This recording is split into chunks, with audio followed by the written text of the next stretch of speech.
রাধে গোবিন্দ। শুভ সকালে দেখো আমি আলু তো এরকম করে পাতলা করে কেটে ভালো করে ধুয়ে একটু গরম জলে ভিজিয়ে রেখেছিলাম। তারপরে রেখেছি এখানে সুজি, বেসন, কালো জিরে, নুন, হলুদ আর কাঁচা লঙ্কা কুচানো দিয়ে ভালো করে ফেটিয়ে নিয়েছি। এটা মূলো শাক। এই যে আমি বসিয়ে দিয়েছি আলুর পকোড়া। কড়াইতে সাদা তেল আর সর্ষের তেল দিয়ে দিচ্ছি। দিয়ে এই যে আলুর পকোড়াগুলো আগে ভেজে নেবো, তারপর মূলো শাক ভাজা করবো। এগুলো আমি দিতে পারে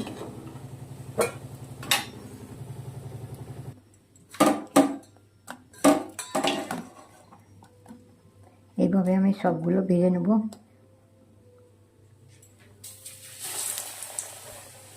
সুজি, বেসন আর কর্নফ্লাওয়ার দিয়েছি একটু, সেটা বলতে ভুলে গেছি। কালো জিরে, নুন, হলুদ, কাঁচা লঙ্কা আর 2 চামচ সর্ষের তেল দিয়ে ভালো করে এটাকে ফেটিয়ে নিয়েছি।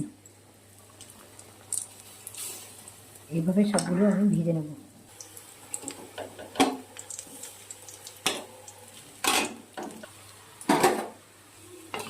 হয়ে গেছে ভাজা।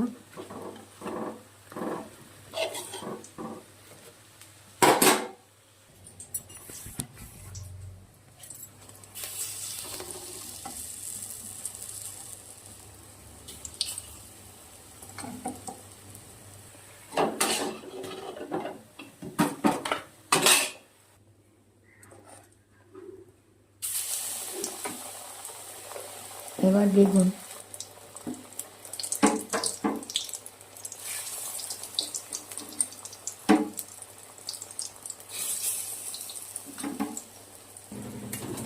বেগুনিগুলো হয়ে গেছে আমার। আমার আলুর পকোড়াগুলো ভাজা হয়ে গেছে। কারণ আমি হয়ে গেছে আমার আলুর পকোড়া সোনামণিদের। আর এখানে বেগুনি, এখানে 5টা আলুর পকোড়া, এখানে একটা বড় একটা বেগুনি। চলো, হরে কৃষ্ণ, জয় রাধে গোবিন্দ। এবার মুগ ডাল বসিয়েছি, সেটা সম্বরা দেবো আর মূলো শাক করবো। চলো, হরে কৃষ্ণ, জয় রাধে গোবিন্দ, টাটা।